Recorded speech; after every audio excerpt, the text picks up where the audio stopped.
Hello and welcome to the MAKEthrough.studio podcast. My name is Daniel Champion and I'm your host on today's show. And what we like to do here is invite beautiful thinkers and feelers and philosophers and artists and creators on to talk about 5 most memorable, most precious sources of inspiration that they can think of in their lives. Moments or memories or items or objects or people or, a song, a book, a play, a film, a holiday, a moment, something they read, a poem, a sound, a feeling. We invite those beautiful disruptors on, those people who are responsible for changing the way you think and feel for just a brief moment in time through their art, through something that they created, through something that exists simply because they decided to create it. The people behind those things, what inspired them. We invite them into the MAKEthrough.studio to tell us exactly what those things are. We'll go through them one by one. We'll celebrate them, we'll interrogate them, we'll investigate them, those sources of inspiration with the types of people that we love, those types of angels that I sort of, to be honest, feel supernatural to me in a certain kind of way. On today's show, we're so lucky to have actor, writer, director, creator, thinker, feeler, philosopher, Frank Harts. He's been in so many of the things that you probably love. You've probably been impacted by him and his performances and his art and his creativity and his sensibilities without even realizing it. He's like a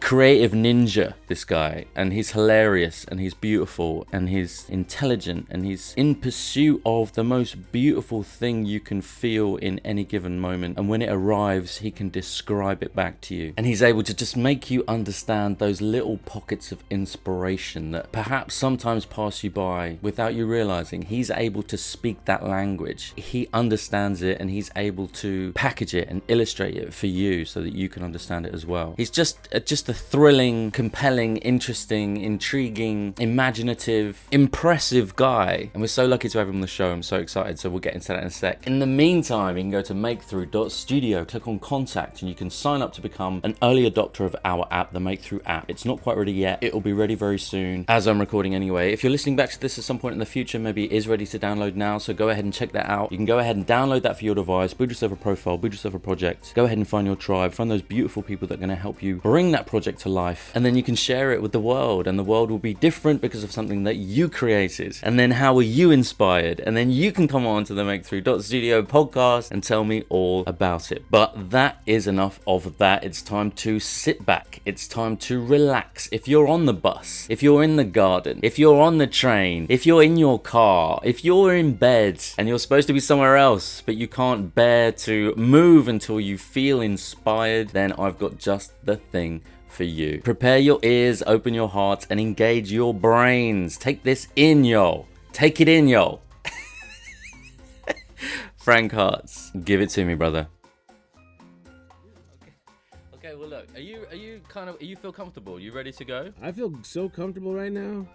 I feel like I'm in the womb again. Okay, good. Okay, well look, I'm recording. Are you recording? I'm recording. Okay, cool. Well look, let's dive in. We've started recording. I'm so excited. I'm so excited to have this guest. I don't even know how to start or how to introduce you. I guess, why don't you introduce yourself to the audience, please? Mystery guest. Hey everybody, this is Spike Lee. No, I'm kidding. This is Frank Harts, longtime friend of the great Daniel Champion. That's right, my friend. What do you do? What's your profession? Well, I'm an actor and a writer and a director and a producer and a designer. I'm just kidding. Those folks they list off. I could do anything. If I put my mind to it, I could do anything. That's what my mama told me, and I believe it's true. But yeah, right now I pay the bills by acting on various shows on television and in films and on the great Broadway. I believe you can do anything too, by the way. That's not just your mum. But I mean, TV shows, I've got here 30 Rock, The Americans, The Leftovers, where you played Deputy Dennis Lucky. What a beautiful character he was. Billions, Master of None, Prodigal Son, Red Dead Redemption 2, also video game on your as part of your IMDb list. Yes. And numerous plays and films and web series and just so many different types of content that you have produced and worked on and created in your time. Is this the dream job, and is it already happening? It's been a dream, a lifelong dream to do this for a living, and I am doing it for a living. I think that, you mentioned shows like, Master of None, Billions, they have my heart. I mean, I got to work with Aziz Ansari on Master of None, who was just amazing. Damon Lindelof on Leftovers. So I've worked with some great people over the years and been very fortunate in theater as well and on film, but I still feel like, and maybe most artists feel this way, like the dream job of jobs is still, around the corner. And I feel like it is just around the corner. It's something that will allow me to truly show all the colors in the palette, use all the colors in the palette, So I think it's up until now I've been fulfilled to a degree, but there's still a small hole inside creatively that needs to be filled up. Right. And I'm talking about something that's rated R, nothing, deeper than that. But you hear me? Yeah, for sure. I feel like that feeling, if you're going to do the kind of work that I know you're capable of, that sort of really powerful, impressive work, if you're chasing that sweet spot, if you always feel like it's still out there to be captured, I think you're always going to remain sharp and you're always going to be learning and trying to improve and chasing it, and you'll still have that hunger, right? Whereas if you felt like your best work was behind you already, then what's the point in continuing, really? Yeah, no, I always say I'm just sort of like a Muhammad Ali type, or a LeBron James, where it's just the same zone, man. It's the same zone. No, but seriously, yeah, I mean, it's the truth, Danny. It's the truth. And you're the kind of guy as well. You're always striving as well for those things. I mean, I had the good fortune of reading some of your comic books and digital comic books and all of these great writings that the characters that you create really are amazing, and the worlds visually are stunning. So because I've been on the journey that I'm on, I'm able to also appreciate great art when I see it, because I know what's not so great. Thank you, brother. I appreciate you saying that. So, I mean, the whole reason why we're here, what we like to do on the podcast is invite extremely talented people like yourself to come on and talk about 5 sort of primary sources of inspiration in your life, or something at the forefront of your consciousness right now. I've got your list here and we'll go through them one by one if we may. And I'd just like to start with the first point on your list, something that I can empathize with and something that I extract huge value from, as simple as the beach. Oh, man, yes. Tell me about that. What does that mean for you? Well, up until the time I was about 13 years old, I always dreamt of the beach, of going. I grew up in Illinois. It was sort of, landlocked in a way. I mean, you do have Lake Michigan there, but as far as tropical beaches go, or the West Coast, it's a bit different. So I always dreamed of getting to the West Coast, to California, to experience that, and to the Caribbean. And I would have these vivid dreams in color, and almost like it, like I was really there, until I was about 13. I actually set foot for the first time in the Virgin Islands in St. Thomas, and it was just like I had dreamed and more. And I've been going back to the Caribbean pretty much ever since. It's just a feeling of I'm just a beach person, I love the feeling of sand between the toes, the warm water, the crystal clear water where you can see down to the bottom, and all the sea life floating around if you're lucky, and the beautiful coral, and then working up an appetite. Yeah. Nothing like food on the beach. I mean, we were in Dominican Republic one time, and they were just flipping burgers on the beach, some random little shack, and it was the best smelling. It was just a burger, but it was a beach burger, and it was on the beach, and it just smelled a certain great way, like it just was fresh off the grill, like they just found everything they needed right there, and made it happen, and sliced open a pineapple, and you just, you drink, or a coconut, and you drink out of it or whatever. But I just remember it being a very basic, primitive experience, but just wonderful. And so it's you know what it is? It just takes it back to something very simple and connected with Mother Nature, which I love, For sure. I've always kind of told people that my religion is nature. I feel like that's my truth, and I can totally understand how being on the beach is inspiring. I find myself talking to the ocean whenever I'm on the beach myself. I don't know if it's the space or the scale or the sound. Maybe it's a collection of all those things, but completely understand what you're saying, especially when you started to talk about that burger that you ate on the beach. And it was just a burger. It was probably quite a good burger, but do you think it was elevated? The experience of that burger was increased by your surroundings, do you think? 100%. I know it was, because I feel like I could have the exact same burger back here in New York, and it just wouldn't hit the same. It wouldn't hit the same. It wouldn't taste the same. A combination of already being slightly relaxed and open to your surroundings, the smells and the sounds and the sights, all of the senses working at their best in that moment, make it taste and smell better. And sometimes in our daily lives where we live, we may not be fortunate enough to be fully connected to all the senses in that way. And so your experiences might not be, they might not be as rich. Yeah, and that perfect storm as well is true of some of the stuff that you create. Like if the dialogue is hitting, if the costumes are on point, the lighting is beautiful, and the rhythm is sparking between you and your scene partner, like all of those things working really hard becomes greater than the sum of its parts, doesn't it? Yeah, absolutely. It's there's a chemistry that happens that's unexplainable when you find real life for a moment on stage or on screen, and the audience is right there with you. They understand. It's something that you can't fake. You can't fake. It has to be. I always describe sometimes to my students, my acting students, when you're in the zone as an actor, in a sense, it's almost like watching two films at the same time, one out of each eye. You're sort of experiencing the film of your life mixed with the character's journey on the page. At the same time, they come together, and you're creating it's when these two worlds sort of mesh perfectly that the great thing, the great spark happens, and so you're not completely the character and you're not completely yourself. There are always elements of yourself in each character, but you're living true to the character that you're exploring and playing at the same time. So it's because people always ask, well, do you fully become the character? If you're playing a murderer or something, do you fully become the character? I mean, if you're not a murderer, probably not, but you can get pretty darn close to the connection to what it means to be universally human on all levels, and then you can find elements of yourself that may ring true in any character, no matter if it's good, bad, ugly. It's about finding the truth and not prejudging the character, going and saying that they're bad, they're terrible, or they're so great, but really just becoming a clean slate, a tabula rasa, so to speak, to take on whatever comes. And that's how you have to try to live life as well. Not easy, but it's amazing how many parallels there are to living a life and being an artist, if you're a good one. Definitely. And with that in mind, moving on to point 2 on your list, holding your sons.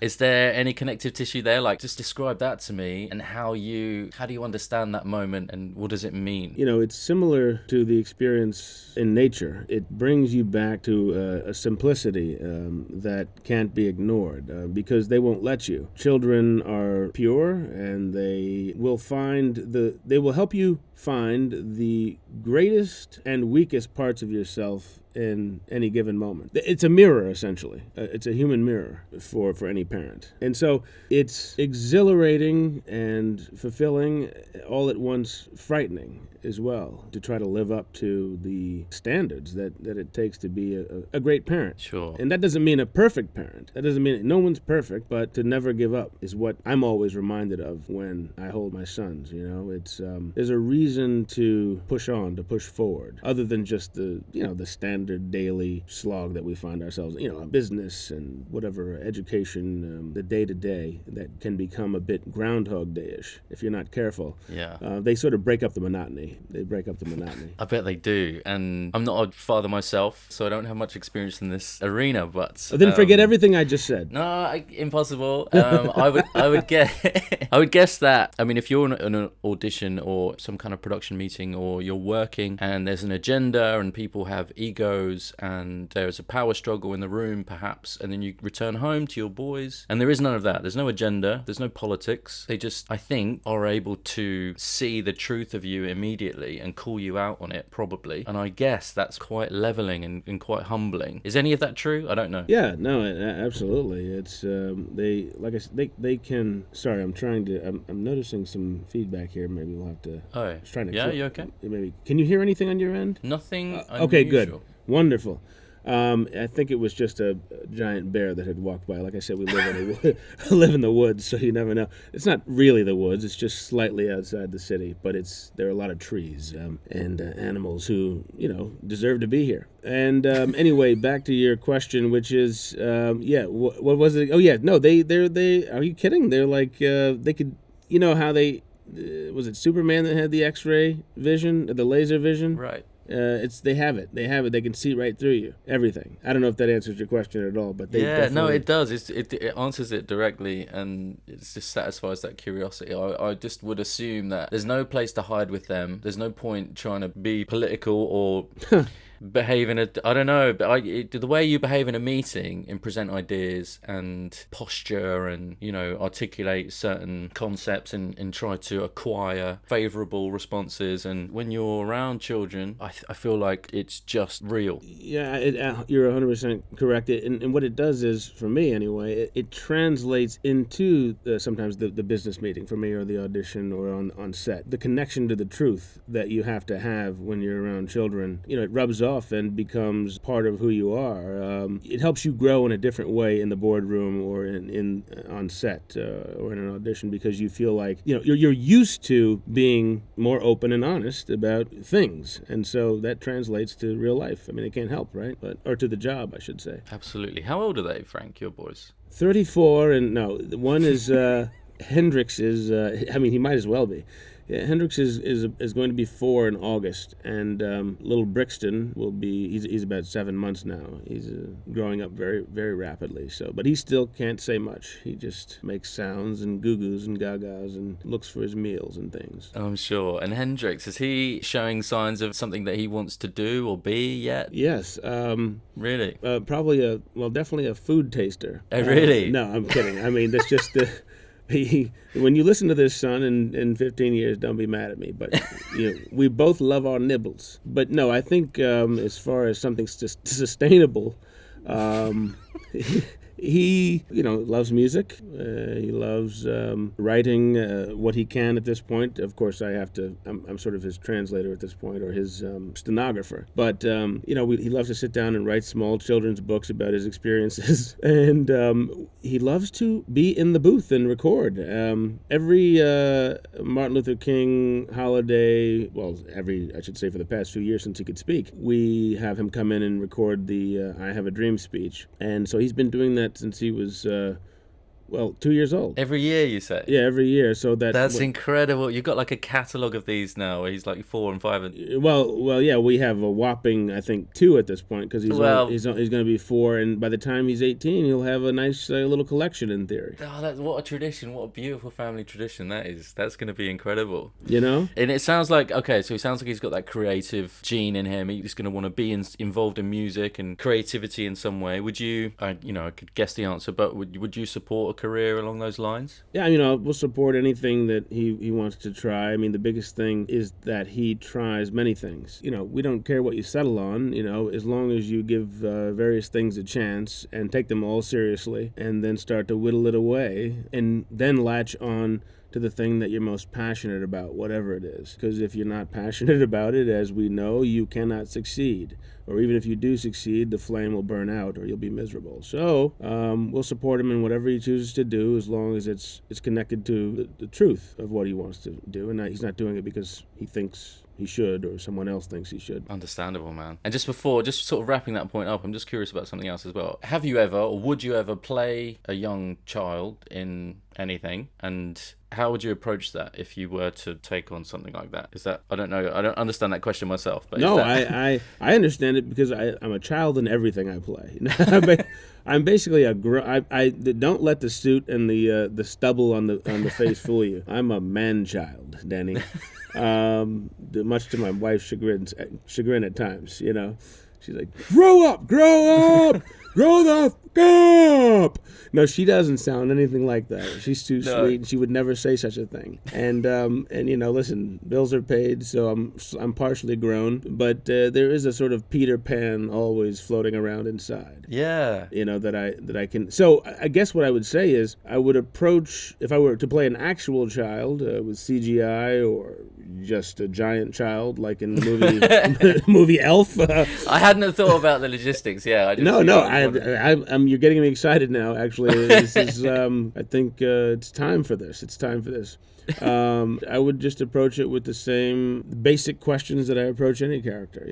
Basically the way that it took us, 30-some, 40-some, however long we've been on this planet, years to come up with the way we do our hair, and the way that we dress, and the way that we eat, and the way that we sit, and the things that we're interested in, and whatever. It took decades, to come up with that. or not come up with that. And there's sort of an abridged version of that happens when you create a character properly. You have to give them the specificity that they deserve. It's all in the details. And so with a child, it's that plus just reconnecting to that innocence and that openness that some of us lost along the way, in the way that Peter Pan had to do the same thing when he went back to reconnect with Neverland, so to speak. There's a real metaphor there. That's why it's such a great story, right? And it's lasted so long. It's the truth. It's staying, being an adult, but staying connected to that innocence that makes a child pure and wonderful, and really, truly makes an adult you want to be around wonderful as well, Yeah, it's so clear. And I've been waiting for that moment where I'm an adult now. I think a lot of people have that feeling of, I'll reach a certain point and now I'm a grown up. But actually, I haven't felt that yet, and I don't expect to anymore. I don't think. I think I will always just be the way I am and suffer from that sort of imposter syndrome slightly, whatever scenario I find myself in. Yeah, that's. I don't necessarily, imposter syndrome aside. Because I totally can identify with that. I think any human being can at certain points in their life or at all the time. I think it's a positive thing to be connected to that childlike state, as long as it doesn't prevent you from moving forward. That's the key. And as long as it doesn't annoy your significant other to the point where they hop on your tricycle and ride off into the sunset. Well, that's a nice segue actually to the next point on your list. This is where we shake our audience awake. There you go. I am just going to cut in here and let you guys know that if you were to have a business or a service, if there's something out there that you think would be useful and inspiring to artists across the world, a business, a service, a product, you can advertise here as part of the show. This is where we would have our sponsored segment. So hopefully we have some sponsors and some advertising in the future, some tasteful sponsors and advertising in the future. If that's you, let us know. You can go to MAKEthrough.studio, click on contact, leave your details, leave us a little message. We'll come back to you and we'll figure it out. But for now, back to the show. What I've got here, comedy and making people laugh. Point number 3 on your list. Oh. It's such a big part of your character. It's like your natural starting position is that comedy angle. Just talk me through that. What does that mean to you? How do you use it in your work? How do you use it in your life? Oh man, it's everything to me. It's that thing that I was talking about earlier that I'm most passionate about, that I always wanted to be connected to since I was very, very young, like, 8, 9, or maybe even younger. It was the thing that made me feel most connected to reality and the most comfortable, making other people laugh. And that could be because I come from, a small town in Illinois, grew up as a biracial kid in the 80s, never felt white enough for white people, never felt black enough for blacks, could never speak Spanish. I suffered from a serious identity crisis until I got older and became older and realized that it was more of a bridge to the gap and more of a source of power. Comedy was the only thing that got me through, making other people laugh or breaking up tense situations with comedy, until I realized that, I didn't have to really always do that, and that I had great physical strength as well. And if anybody messed with me, I'm coming down on them like Samson, son, and there's nothing funny about that. So a combination of beating people into submission and making them laugh was really the key to survival where I grew up. So that's what I was most passionate about. And all I ever really wanted to do was be a great stand-up comic. Just be a great, that's it. That's all I wanted. I think it was SNL first. Well, I think at first I wanted Arsenio Hall's job. Arsenio Hall was a big-time black American talk show host way back in the day in the 90s. I wanted that job, and then I wanted an SNL job, and then I realized, no, all I want to do is stand-up comedy for the rest of my life. That's it. And when I got to Juilliard out of high school, and when I came to New York City out of high school to attend Juilliard, for serious actors, I decided on weekends I would do stand-up comedy in New York City, and started to get really good at it. About 6 months into the game, they sat me down and they said, we don't really do that here. This is not a place for that kind of thing. So you will have to make a choice, young man. And so I made the choice to stop doing stand-up comedy and graduate Juilliard, and was sad about that for a while, letting that go, and always thought, one day I'll get back to it. One day I'll get back to it. One day I'll get back to it. I never got back to it, but the silver lining, I guess, is that I was able to find a way to incorporate my comedic desires into the acting journey. So that I would find myself cast in roles that would require a great actor as well as a comedian, which is to me the best. Those are the best kinds of roles, and that truly represent life. Life can be terrifying and funny all at once, and those are the kinds of characters I like to play. Yeah, I was curious about that actually. Maybe it wasn't presented to you in that way, like it's clear cut as that, make a choice, but I was curious about that moment, and if you support that choice now, do you think that's a reasonable thing to ask a young actor to consider? It's either comedy or it's not? Absolutely not. But the thing is when you see a spark in some young person, you should foster that spark. But I do understand where they were coming from. There was at the time, and it's different there now, there was sort of this old guard who just really believed in pure classical theater training, and they wanted me to really just focus on why I was there. And I understood that, but I wasn't smart enough at that, young, tender age of 18 or whatever to understand that it didn't matter what they said. I could take what they said and say, yeah, sure, whatever, no problem, and still do stand-up comedy. But I wanted to respect I was young. I said, well, yeah, maybe they're right. Maybe they're right.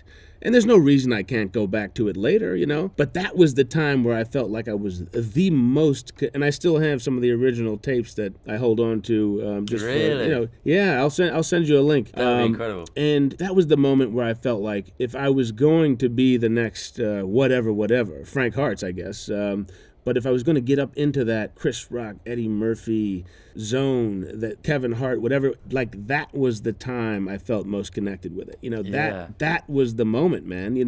18 years old, 19 years old, doing stand-up comedy in New York City. Come on, man, let's go. And with a point of view that was, I thought pretty special at the time.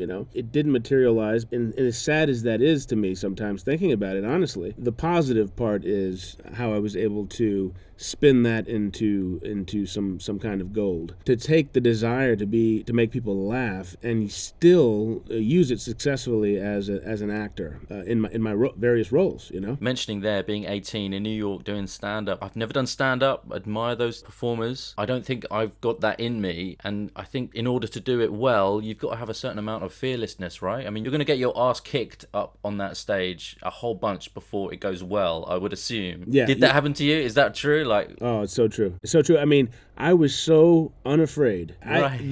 There's nothing that anyone could have said or done that would have frightened me off that stage. And let me tell you, and I have the tapes to prove it. Welcome to our next act of the evening, the comedy of Frank Harts.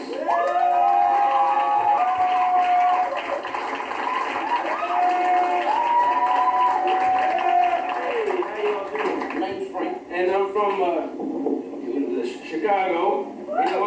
Hey, what's up, girl? The chair. Do I look handicapped?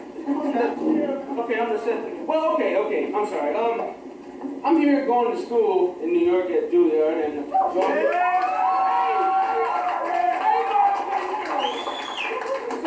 I'm kind of new to the city and to the comedic stage, so I figured that I'll stick close to a subject I know a little bit about, and that'd be Shakespeare. Well, okay, you see, we just got done doing the play Macbeth over at Juilliard, and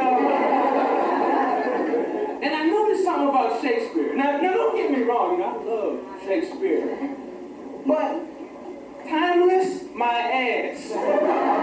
Because if you look at a few of the things that he wrote, they couldn't be written today. Now take for instance Romeo and Juliet. I know you heard of Romeo and Juliet. If you haven't, I should have dropped out of high school. But anyway, Romeo and Juliet, in the play, Juliet ends up killing herself with some poison because she thought Romeo was dead. Now, I'm sorry, but that would not happen today. Okay, I'll be like, Romeo, Romeo, Romeo. Why did you have to do that on me, Romeo? Why? Poison.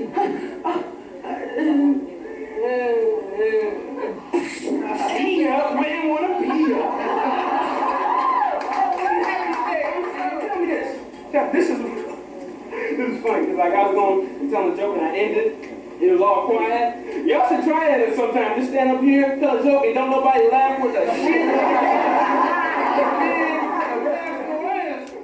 I invited all my friends from Juilliard, and that's how the school found out about it, because more and more people started to come out to see me, and there would be sometimes, there'd be various hecklers in the crowd. Even though I was like just a kid. I'm like, okay, I'm like, calm down. I mean, I know you have other comedian friends performing tonight, but there's no reason to try to squash my dreams. But since you want to try me, now I have to embarrass you in front of everybody.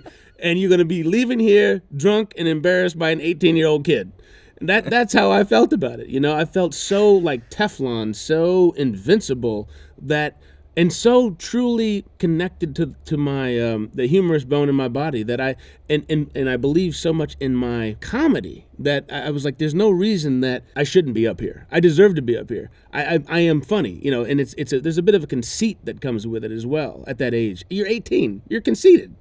If you're not careful, and I wasn't. And so, I went out, just let it all hang out, man. And it just felt so good. I would be up, and when I was supposed to be working on Shakespearean monologues late at night in the Juilliard studios, I'd be writing new jokes, and it was so fulfilling. Even if it was just for that moment, but now here we are. I get to incorporate it into what I do as an actor, and now as a writer and a director. So that's good. For sure. What are some of the sort of comedic projects that you've worked on in the past that spring to mind? And do you have any plans to work on any kind of comedy material in the near future at all? Well, it's funny. I work on a lot of sometimes just dramas that require comedy within. So I'll do a show like Billions on Showtime, and it's a serious drama about big money and politics, and I'm supposed to be the FBI agent fresh out of Quantico who is wisecracking and doesn't necessarily know how to fit in. It's like me and Paul Giamatti going back and forth, and it's that, and it's also, I did shows like Master of None, like I said, play some like a doorman, and it's all about how he deals with the tenants in his building, and it's a serious life. But there are just funny comedic elements where he's talking to a one-on-one with a bird in a cage for 10 minutes about this, that, or the other. And so I don't know if that I've ever done any like straight up slapsticky sitcoms. I guess I did one way back in the day called Hope and Faith with Kelly Ripa, but I wasn't like the Martin Lawrence Show or something. I've never done anything like where it's like, ooh, man, this is, he's really just, like, I'm funny guy and I'm here to make you laugh, which I kind of always wanted to do as well.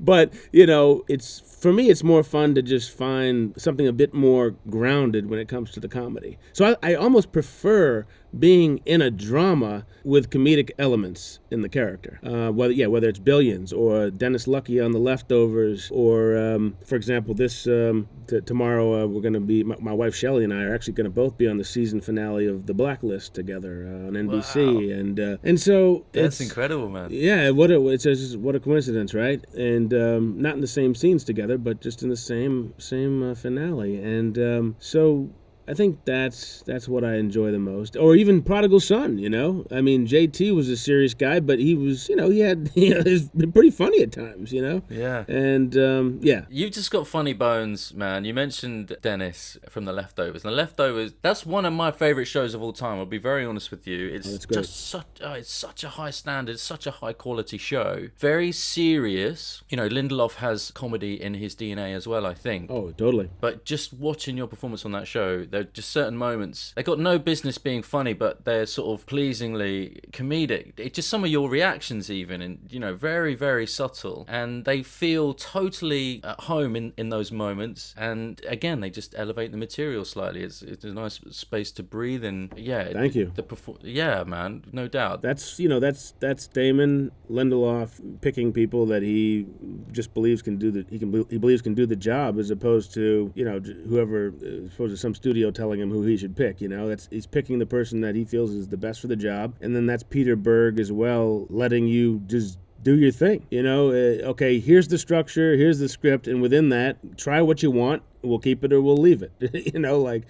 That's reasonable. And when you're reasonable creators, you get good content, great content from time to time.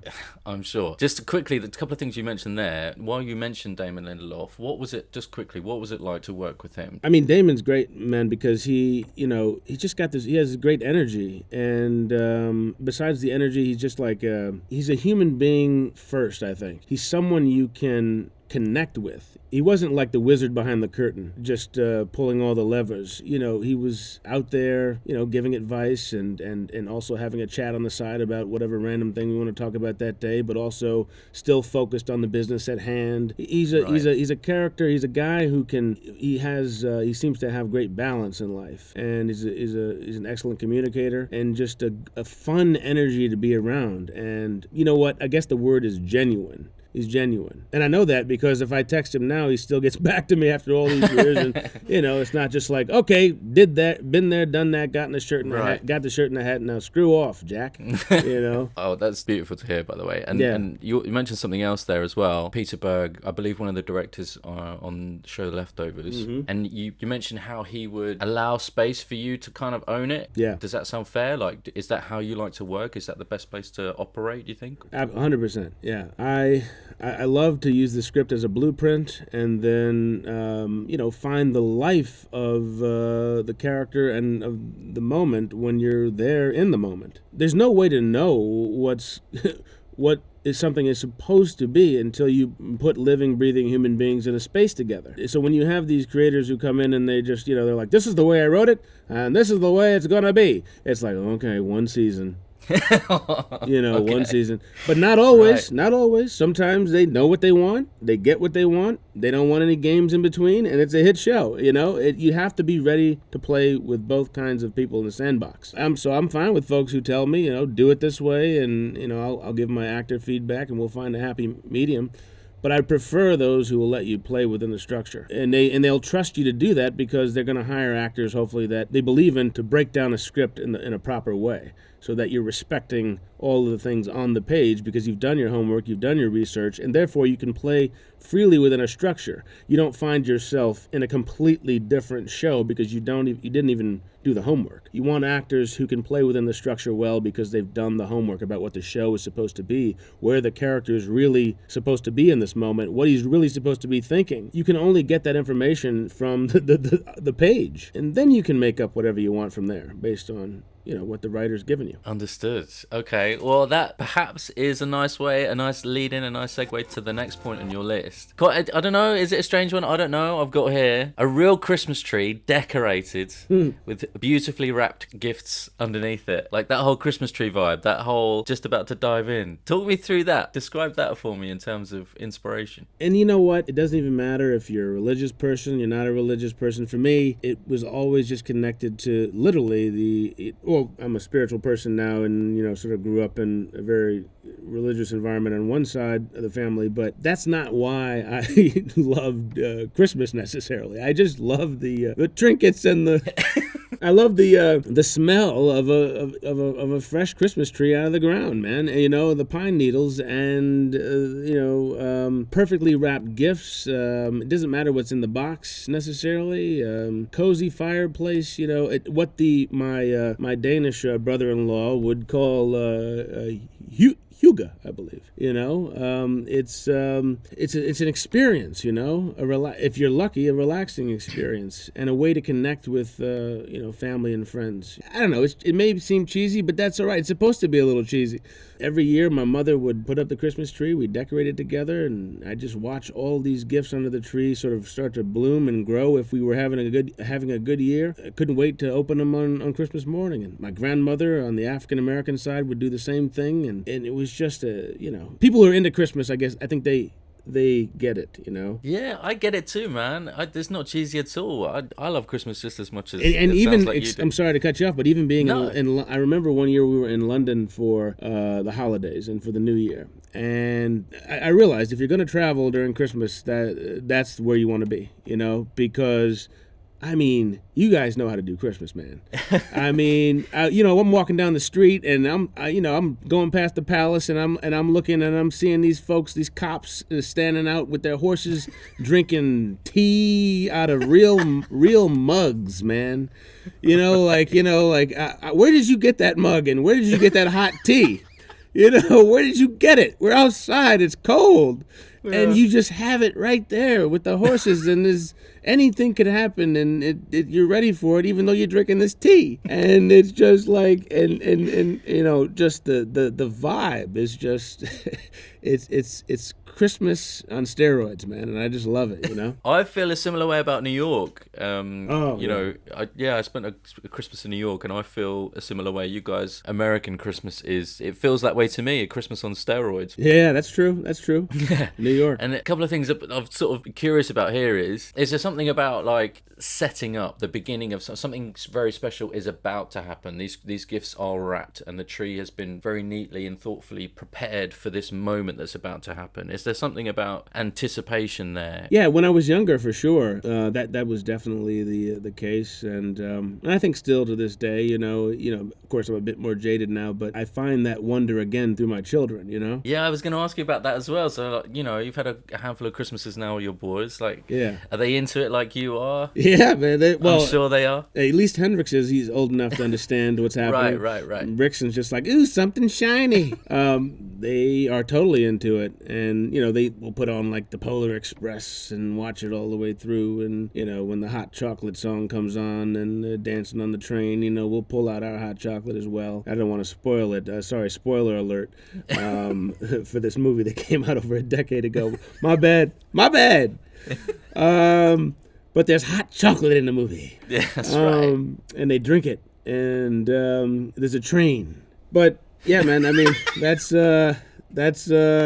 Christmas. That's man. the zone, man. That's Christmas, man. It's a beautiful, it's a memory trigger, I think, as well. Like Christmas for me, it just instantly takes you back to childhood. It transports you instantly, like your mum's perfume or a song. There's a handful of things that can just transport you in time to a different point in your life, and because of that, there's a feeling of it being precious, and it's nostalgic, and it's valuable. 100%. Yeah, it's not just connected to the material thing, of a present or a gift or a tree. It's about what those things represent, which is, if you're lucky, if you're fortunate, is family. It is connection to others in a way that you might not get throughout the rest of the year. And then I understand also, for some, it can turn into sort of a negative thing to look forward to, depending on what your life's journey has been. But for me, it's all connected to positives at this point, and I hope it stays that way. I hope so too, brother. So moving on to trying to get through all these things on your list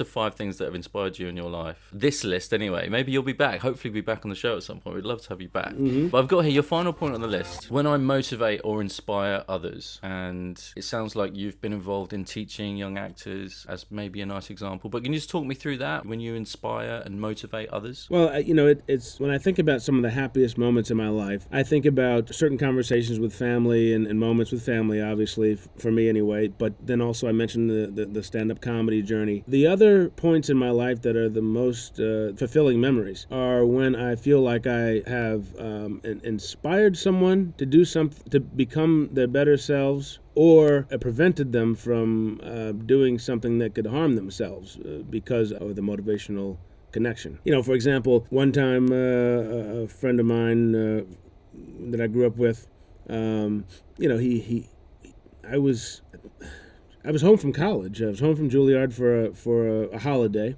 and he burst into the house to see me, and we went downstairs to our basement, and he told me that he was literally going to kill himself, and I. Of course, I was silent. I listened at first. I was sort of stunned. But I figured out a way to convince him not to do it. Not always possible, And most people, many times, people won't even tell you they're going to do it. But in this case, he did, and I was able to talk him down and inspire him to go on and live out one of his dreams. And I won't get specific because I don't want to give any identifying marks away, but I was so proud to know that I had some hand in that, that I had whatever gift I had I could use to talk him down from the negative, but also inspire him to the positive. And sometimes it's not that deep and not that dark. So other times it'll just be a student in a private coaching session who comes in with low self-esteem and but maybe great talent or potential talent, and I'm able to help them find their feet, so to speak, their connection to who they are. For example, one time I had a student who had his name was extremely hard to pronounce. It was a Muslim name. And it was very, very long and many letters. And he wanted to audition to get into Juilliard. And so I was helping him prepare for the audition. And he said, "Man, now you think when I go into the audition, I should maybe come up with a nickname or something I don't know." He gave a couple examples, and I said, "Absolutely not." I said, "Absolutely not. You make them say your name." Because, my friend, there is absolutely nothing new under the sun except you.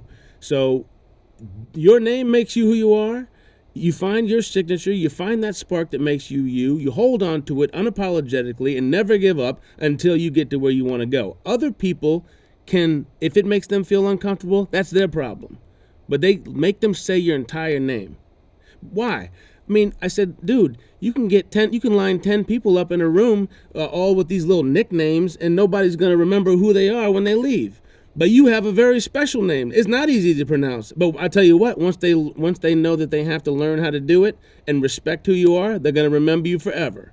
Especially because you have talent to layer on top of that, So, I mean, I remember that, man, because he was proud to say that name after that everywhere he went, and it was up to other people to figure out how to not only say his name, but metaphorically get to really know who he was as a person, not just who they thought he should be or whatever, judgments they laid upon him from meeting him the first time, So I think that those are the things that inspire me the most, when I can have that connection with other people, because I learn more things about myself when I'm teaching and inspiring others. I'm really inspiring myself as well and learning myself, So that's what I want to pass on to my kids as well, Yeah, I have no doubt. Well, firstly, thank you for being so open, and I'm sorry to hear about the story with your friend. And it's just so clear and obvious to me knowing how generous you are and understanding the kind of person you are, it's so obvious that you take so much pride and see so much value in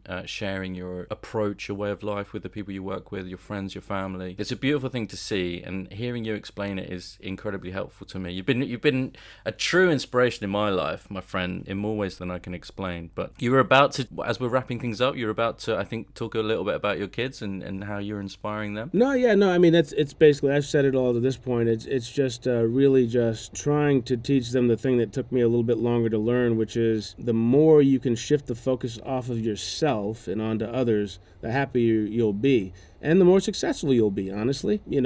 Helping other people, lending a hand, should not be a burden. It should be something you look forward to, and understand that through helping others, you really are helping yourself in the end by paying it forward. But even if you don't receive anything in return, any dividends in return, it's your job as a human being. And you will receive dividends in return, even if it's only spiritual dividends.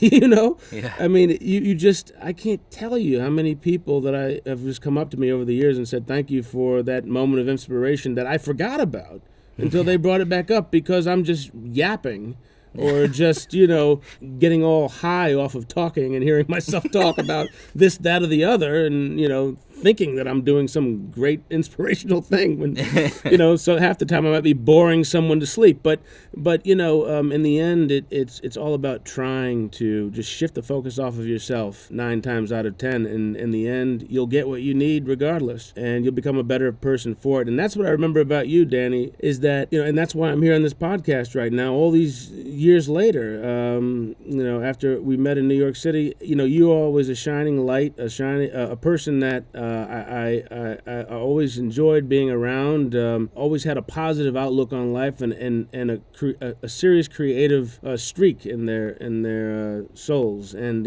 I forever want to be connected to that, my friend. And please keep that light alive and shining bright, because you are a true champion. I always call you Champ. I call you Champ. That's your last name. But and it's true, man. You're a champion, man. You're a total champion, brother. Oh, you're a beautiful man. I appreciate it, Frank. Thank you so much. What a gent, and what a way to end the podcast. You just said it all, my friend, so beautifully and so generously and so articulately, and I thank you for all of it. So it's been a great pleasure to have you on the show. We'd love to have you back. Absolutely. Bring that energy anytime you want. You're more than welcome. Just quickly, where can people find you online? Is there somewhere you'd like to direct people to, or is there something you'd like to mention? Oh, just Google, pretty much. You just type in Frank Harts, and it'll populate with it's all gonna go off. Yeah. My website is, I think, frankharts.net. I try to keep it up to date as much as possible. I'm not as good at it as I used to be, but there's also just IMDb as well, of course, with all of the things that I've done if people want to catch up. Cool, man. Well, we'll find you. Wish you all the very best of luck, and again, thank you so much for coming on. And more importantly, just on your TV screen. I mean, yes, just turn it on. I'm probably on something once a week, but Thank you, Frank. All right, brother. Good to hear from you. Good to see you, and we'll chat soon, man. Take it easy, brother. You too. Thank you for listening to the MAKEthrough.studio podcast. It's been an absolute pleasure to bring you episode 5 with Frank Harts. What a guy. What a guy. So incredibly grateful to him for taking the time to come on the show. What a pleasure it was to speak to him. I'm sure he inspired all of you out there, anyone listening to this, just as he inspired me in the episode. In the meantime, please do like, share, follow, comment, subscribe, request alerts, leave us a nice review, say something in that review, or just leave us a couple of stars. If you'd like to appear on the podcast, we'd love to hear from you. Go to MAKEthrough.studio, click on contact, and you can fill out the form there, leave us some details, your name, your email address, etc. We'll come back to you and we'll figure it out. We'll negotiate an episode with you, and you can tell us about your project and what inspired you and how you arrived at your most beautiful moment in your life, or most beautiful moments. We'd love to hear from you. On the next episode of the MAKEthrough.studio podcast, we've got an episode that we missed because we talked for so long and it was so cool for so long. It's an epic episode that I've had so much trouble editing, to be honest, that I've had to push it on. So the science communicator that I mentioned in the previous episode, we're going to get to him, and we're going to have maybe the first part of that conversation. So that'll be the next episode. Make sure you come back for that. But that's it for this one. This is the end. We got to the end. So once again, thank you for listening. Good luck to you, and go well.